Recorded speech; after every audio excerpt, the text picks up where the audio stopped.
Who controls the Rimland rules Eurasia. Who rules Eurasia controls the destinies of the world.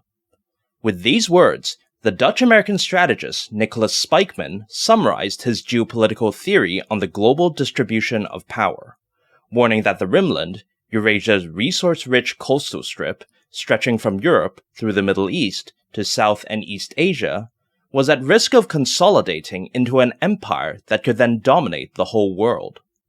To prevent this, the United States needed to periodically intervene in the Rimlands, with the goal of maintaining a balance of power amongst Rimland states, particularly in the key subregions of Europe and East Asia. Spykman died a few years before the start of the Cold War, but his geopolitical thinking was partially taken up by George Kennan, who was tasked by the US government to craft a strategy for the emerging conflict with the Soviet Union.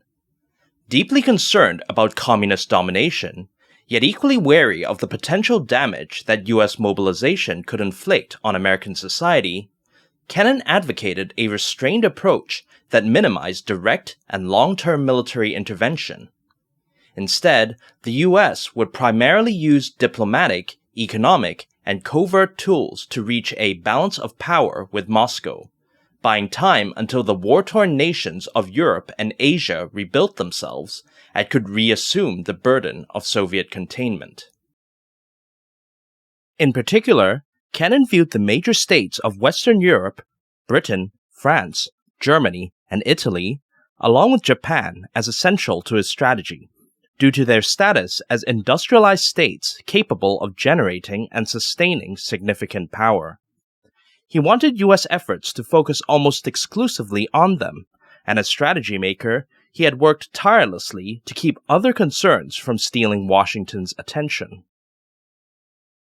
Under Kennan's guidance, American policy would greatly influence the post-war socio-political trajectory of the West, from the Marshall Plan to covert operations, from European integration to Japanese conservatism.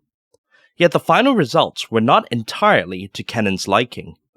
Some of this was due to the usual bureaucratic politics, but increasingly they were reflecting problems in Kennan's own thinking, particularly his assumptions on how states would behave, which were fast hardening into assertions on how states should behave.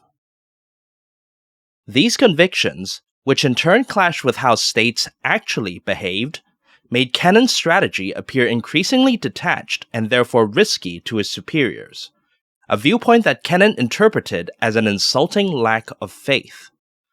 By the end of this period, both Kennan and the US government had lost confidence in each other, opening the door for new leaders and new perspectives to replace him. As Kennan took up his post, his overwhelming priority was on the economic, societal, and political stabilization of what he deemed the key regions within his strategy, namely Western Europe and Japan. This approach flowed directly from his theory of Soviet expansion, which argued that the Kremlin would not use military force, but instead would rely on political warfare and societal chaos to bring communists into power. By contrast, stabilized and satisfied societies would not only defeat such attempts, their success would actively encourage defections from the Soviet sphere, by demonstrating that communist domination and dictatorship were not necessary for development. As of 1946, however, the situation in Western Europe and Japan was decidedly closer to chaos than stability, with GDP around half of pre-World War II levels. Moreover, the end of wartime destruction had not triggered a surge of rebuilding. Instead, what came next was political gridlock, both amongst the occupying allies in Germany and Japan, and also between the recently liberated European states still nursing wartime grudges against one another. The result was a series of interlocking crises. For example, the political gridlock over German economic punishment led to coal shortages, which in turn led to industrial shortages, foreign exchange shortages, food shortages. As Kennan predicted, such chaos fueled a surge in support for communism in Western Europe, with Soviet-aligned communists becoming the largest party in France, the third largest in Italy and Belgium, and elsewhere gaining more than 10% of the vote. The trend was even stronger in the thoroughly ravaged countries of Eastern Europe, where, setting aside obviously manipulated elections, communists could still claim roughly a quarter of the vote. As mentioned, Kennan's remedy was to use non-military methods to set these countries back on the path to economic and societal recovery. But until those were ready, he had to rely on cruder stopgap measures. Crudest of them all was hard military force, which Kennan deployed to the unsettled border between Italy and Yugoslavia, in order to prevent the latter from taking land through political or actual warfare. Next was diplomatic force, where US officials pressured Western European leaders to block communists from power, leading to the May 1947 crises in France and Italy, where communist ministers were summarily purged from government. Italy, in particular, was seen as especially vulnerable, with the Italian Communist Party and its increasingly subservient socialist ally expected to win around 40% of the vote in the 1948 elections. Unwilling to risk a pro-Soviet government being elected, Kennan decided on aggressive US intervention. Not just overt threats for the US to suspend aid and combat the quote-unquote overthrow of democracy, but more ominously, covert operations led by the newly established CIA, who spent millions on anti-communist propaganda, voter outreach, and outright bribery. It worked, and the Italian communists were kept out of political power. To Kennan, the success in Italy confirmed the value of covert operations in political warfare, and he soon consolidated the CIA's efforts into the euphemistically named Office of Policy Coordination, lavishing it with cash as he approved a slew of new projects across the continent, from Radio Free Europe to attempted rebellion in Albania. But Italy was also a potential test case for another approach that defined the early Cold War: partition. Had the Italian communists, despite everything thrown at them, still won the 1948 election, Kennan was perfectly prepared to force the Italian government to take emergency action against them, which in the worst case might have resulted in the country splitting into pro- and anti-communist halves, a risk that Kennan deemed acceptable. Just as we've seen in Greece, Kennan saw partition as a way to trim a country into a more manageable size for stabilization. However, unlike in Greece and so many other places, Kennan viewed partition of an industrialized state such as Italy almost certainly as a temporary expedient.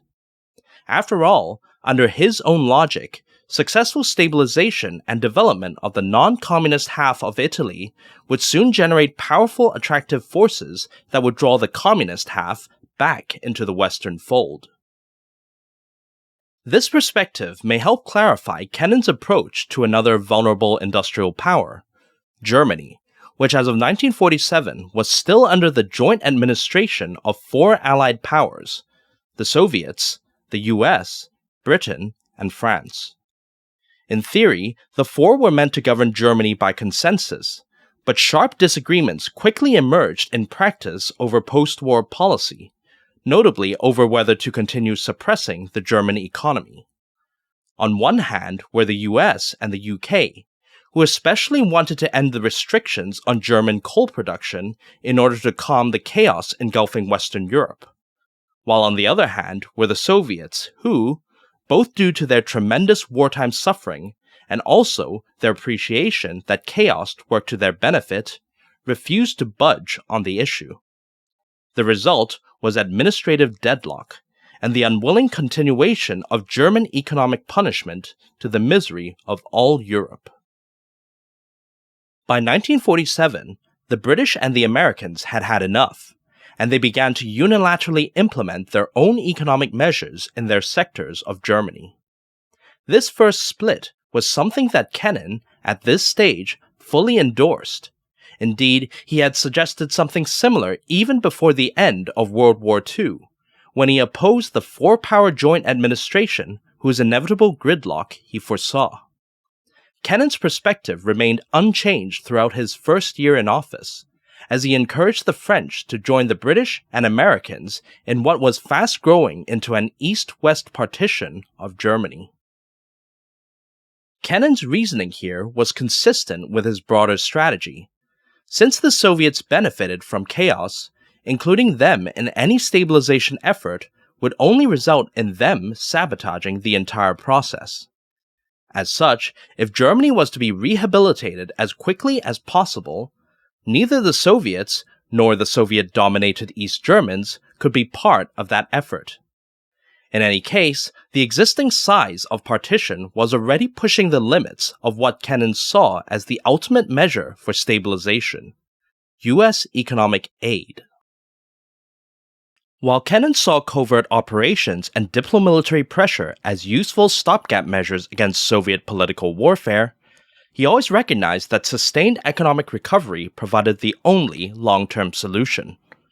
Such recovery, in turn, had to rest upon two core pillars. First, the injection of substantial U.S. capital into Western Europe as both relief and developmental seed money, and second, the political-economic integration of Western European states in order to form a large unified market capable of sustaining competitive growth. In advocating for European integration, Kennan broke with Spykman's geopolitical advice to not encourage a United States of Europe, for fear that such a power would easily turn into a potential world conqueror. But in a world still awed by the Soviet Union's apparent ability to produce economic miracles through central planning, Kennan likely felt that only such a powerful combination could hope to compete long-term against Moscow. In any case, Western Europe was still very far from anything resembling unity. Initial attempts to coordinate regional coal production, the most basic step towards integration, stalled due to lingering insecurities amongst the major states, with France fearful of any German recovery and Britain prioritizing its crumbling empire. In the end, an exasperated Kennan had to step in, coordinate, direct, and edit the European proposals, producing a $22 billion plan for Washington to review. As with Germany, there was also a need to subtly exclude the Soviets and Soviet-dominated Eastern Europe from U.S. economic aid. This Kennan achieved by inserting several poison pills into the proposal, notably by asking Moscow to also help fund any continent-wide aid program, while insisting that it and all other recipient states adopt market reforms as a prerequisite.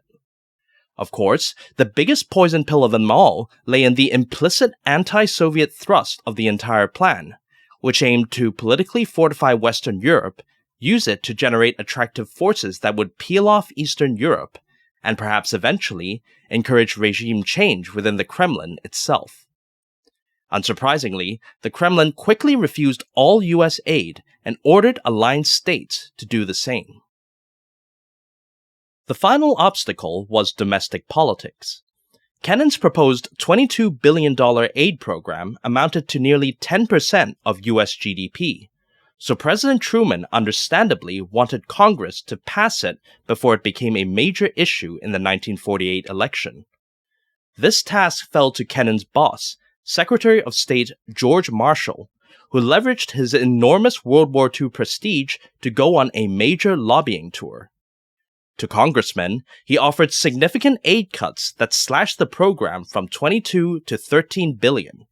To the military, he warned that U.S. aid was the only thing stopping France and Italy from falling to communism.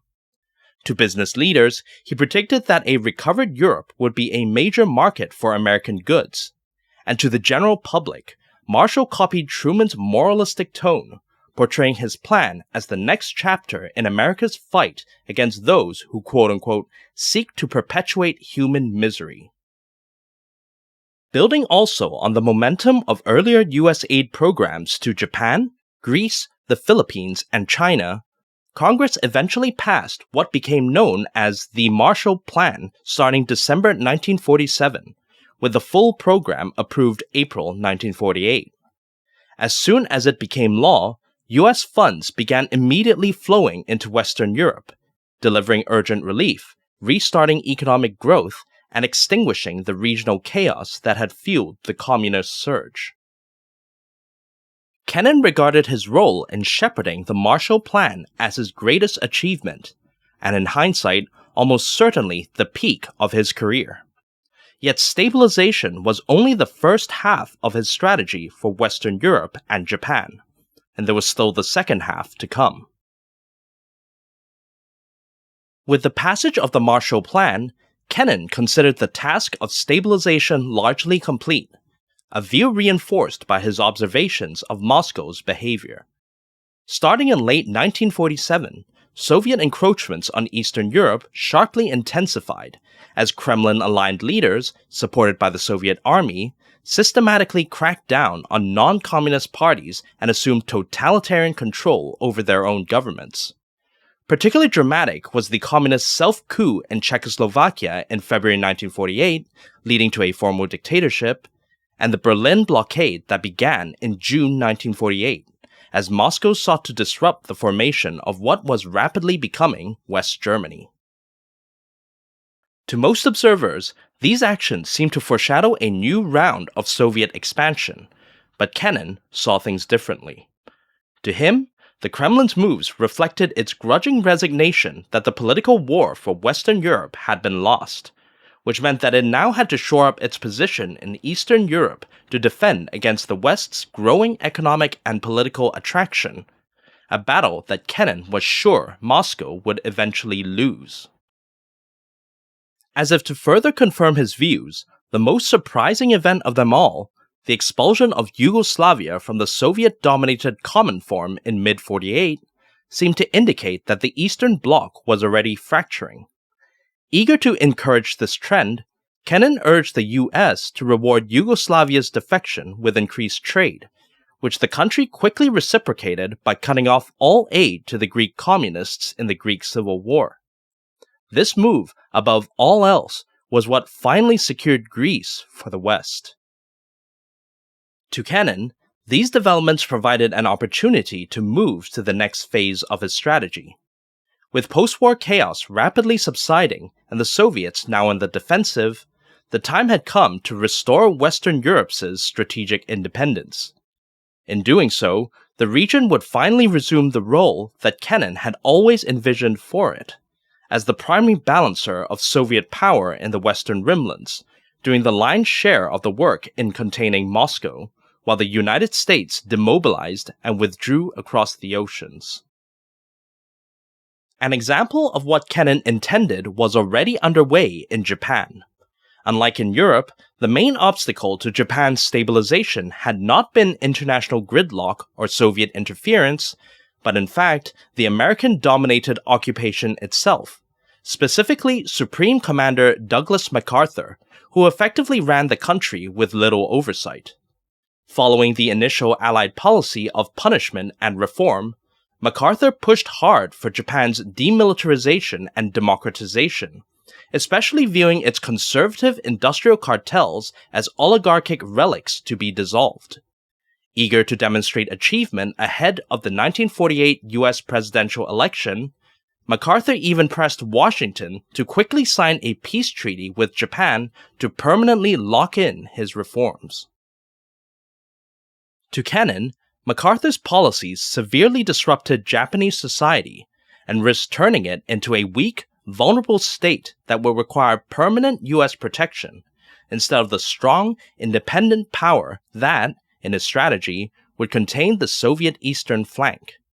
To stop this, Kennan uncharacteristically assembled a broad coalition of interests, U.S. officials wishing to rein in MacArthur, Truman allies eager to keep him in Japan, military leaders worried about losing base access, and business executives hoping to partner with the cartels, and confronted the Supreme Commander in early 1948. Through flattery and persuasion, Kennan not only convinced MacArthur to stay in place, but also handed him a new mandate to scale back his reformist ambitions and focus instead on stabilizing Japan. The result was what became known as the reverse course, where the US not only switched from demanding reparations to providing aid, but also halted its push for further political and social reforms, all in the hopes of accelerating Japan's economic recovery. In making this change, Kennan accepted the risk that a partially reformed Japan might eventually revert to its pre-war path of militarism and anti-Americanism. But he judged that, whatever its internal character, the prevailing geopolitical and ideological environment would compel the country to contain the Soviet Union anyway, thereby achieving the main geostrategic expectation that he had for it. In a similar vein, Kennan hoped to effect comparable change in Western Europe. In particular, he aimed to implement a similar reverse course in Germany which, given its size and location, would inevitably play a leading role in a strategically independent Europe. As seen earlier, policy reversal was already underway to some extent, as the British and Americans gradually eased up on the economic punishment of Germany. But Kennan's ambitions went much further than that, finally revealing themselves in mid-1948, when he, to the almost certain astonishment of his colleagues, did a complete 180 from his former pro-partition stance to now oppose the idea of splitting up Germany. Instead, Kennan suggested a bold New Deal, where all four allies would jointly withdraw from Germany, freeing the country to chart its own course independent of either Washington or Moscow. This abrupt change of heart, coming amidst the Berlin blockade and fierce Soviet opposition to the growing formation of West Germany, exposed Kennan to accusations of appeasing Moscow. And to a degree, Kennan was indeed becoming more sympathetic to the arguments of Rooseveltian internationalists, who prioritized international harmony even if it meant conceding spheres of influence to the Soviets. But Kennan's changed stance was also consistent with his overall vision of containment, which called for massive but temporary American intervention in Western Europe, to be ended once the region was set back on a positive trajectory. Partition, the Marshall Plan, US forces, and leadership, all these had been necessary when European states were uniquely susceptible to Soviet political warfare. But now that this danger had passed, it was time for Washington to pull back and hand control over Europe's destiny back to the Europeans. Like with Japan, in advocating a German reverse course, Kennan fully accepted the risks that a partially reformed Germany might slip back into dictatorship or even fascism.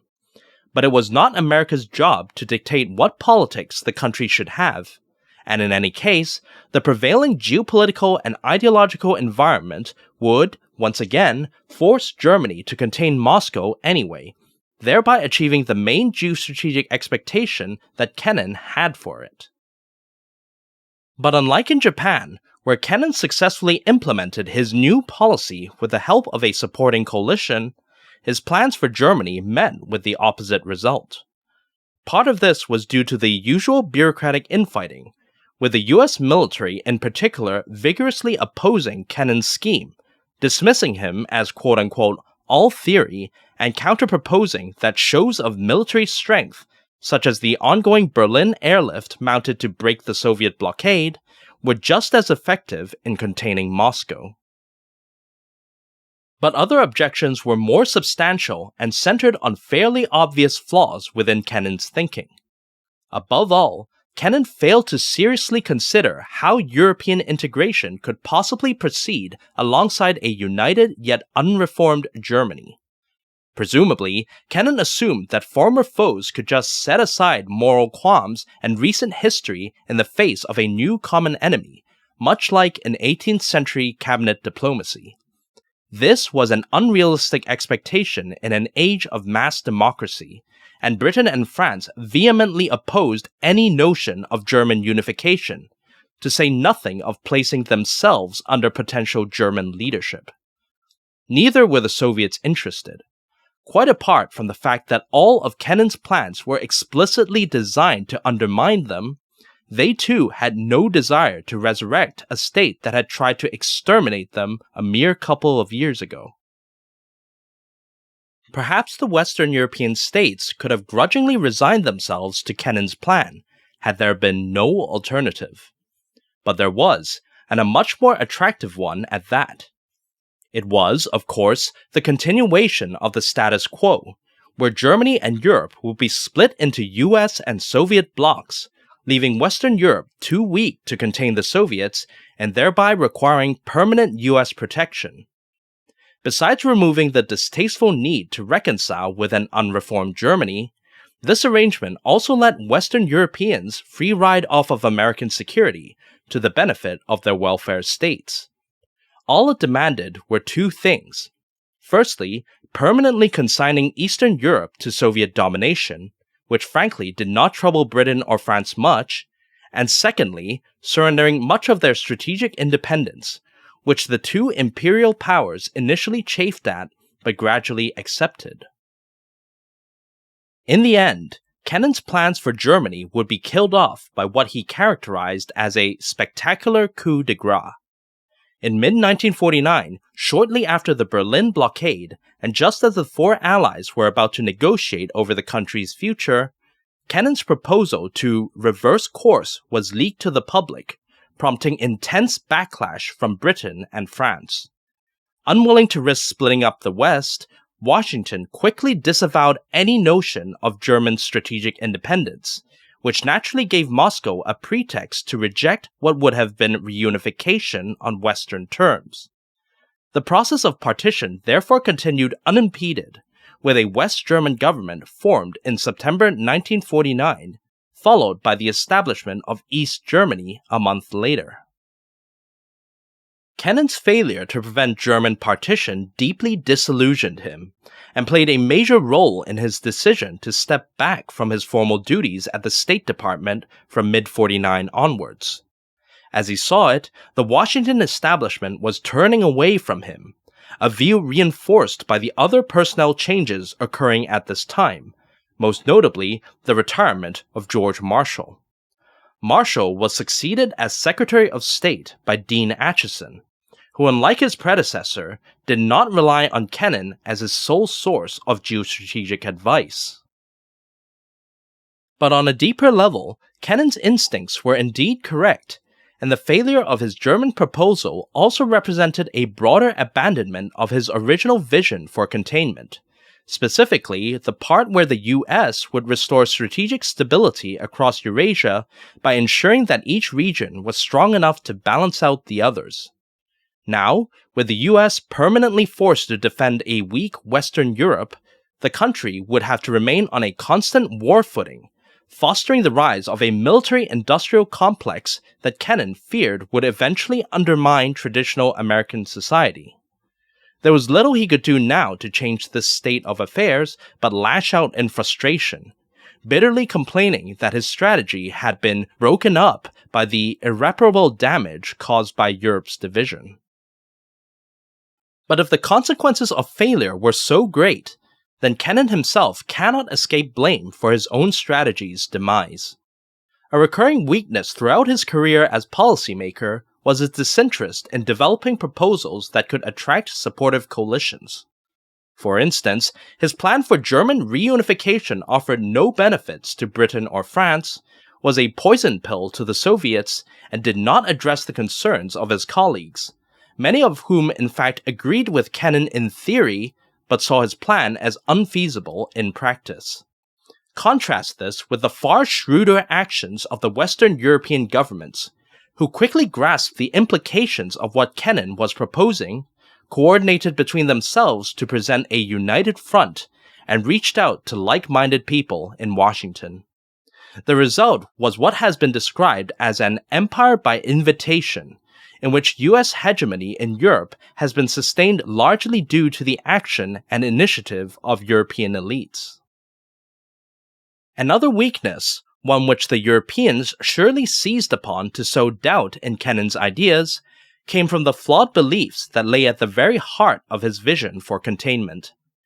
over time, it became increasingly clear that some of Kennan's assumptions about how countries behaved weren't lining up with observable reality.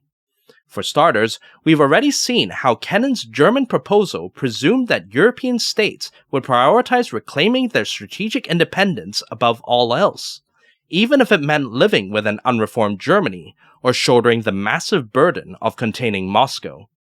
This turned out not to be the case at all, and Kennan's disappointment here surely contributed to his growing incomprehension and even hatred of modern democratic politics.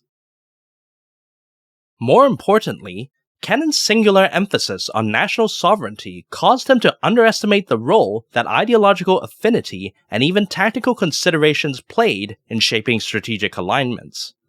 This led to policy recommendations that, especially without hindsight, seemed far too risky to gamble the well-being of the US on. For example, Kennan's proposal to restore the strategic independence of Germany and Japan entirely rested on the belief that, regardless of their feelings towards America, these nations would view the Soviet Union as the greater danger, and therefore work against Moscow in ways that fulfilled Washington's geostrategic objectives. Such confidence seems a little misplaced, given that both countries had cut deals with the Soviets during World War II in order to confront the Western powers. Indeed, there was at least one country where Kennan's flawed thinking led to a clearly failed gamble, and that was Communist China. In opposing US intervention in the Chinese Civil War, Kennan had repeatedly predicted that, once the Chinese communists conquered and stabilized the country, they would quickly revert to their traditional xenophobia and break free from Soviet domination, as Yugoslavia had done. This conviction underpinned his conciliatory stance towards the newly established People's Republic of China, or PRC, which the US initially offered to recognize and even trade with, while simultaneously denying any further support to the anti-communists on Taiwan. But contrary to what Kennan expected, the Chinese communists did not immediately defect from the Soviet bloc, almost certainly because their sweeping success in the Civil War had convinced them of communism's inevitable global triumph. Starting in mid-49, the PRC progressively aligned itself with the communist world, first through public declarations, then by seizing US property and even diplomatic personnel. This all culminated in the Sino-Soviet Treaty of early 1950, which formally bound Beijing and Moscow together in a close military and economic alliance. Faced with yet another failure of his strategy, Kennan had little remedy to offer. Instead, he once again lashed out, accusing the PRC of being quote-unquote grievously misguided and confused, and drawing up a list of punishments ranging from diplomatic protests to military threats to, of course, covert operations. But none of it could hide the uncomfortable truth that Kennan's own analysis had misled him, and as a result, he had unwittingly handed a quarter of humanity over to communism without a fight. The fact that China and the Soviet Union did eventually split 12 years later is of limited relevance here, and brings to mind a famous observation on policy made by one of Kennan's near contemporaries. In the long run, we are all dead. The purpose of strategy is almost always to tackle immediate threats facing the state, and it is not enough to simply dismiss a threat by declaring it as something that will sort itself out in the long run. This is doubly so considering Kennan's own understanding of Soviet strategy, which sought to permanently lock in any advantage that was gained. Looking ahead, the risks of building an entire strategy around Kennan's flawed analysis become especially clear when we consider his most fundamental assumption, that non-military containment alone would be enough to deter Moscow. At the very core of Kennan's approach was his conviction that once Soviet political warfare failed to seize the Eurasian Rimlands, the Kremlin would meekly accept defeat rather than escalate to outright military invasion. He clung on to this belief even as Soviet occupying forces ramped up the pressure on the governments of Eastern Europe. characterizing these moves as defensive in nature or, as with the Berlin blockade, a reaction to aggressive Western behavior. To an extent, Kennan's self-assuredness reflected the broader confidence within Washington that, in a world where only America had the atomic bomb, the Soviets would not dare to start a war that would likely result in their total and one-sided annihilation. But this nuclear monopoly was projected to last only a few more years, so what would become of containment after then? And far more alarmingly, what if Kennan was once again wrong? Thanks for watching the video, and please like, subscribe, and hit the bell button. If you have any questions, I'll be happy to answer them in the comments section. In the next video, the last of the Kennan series, we'll witness the final collapse of Kennan's vision for containment, and the subsequent rise of what he would scornfully term over-militarization.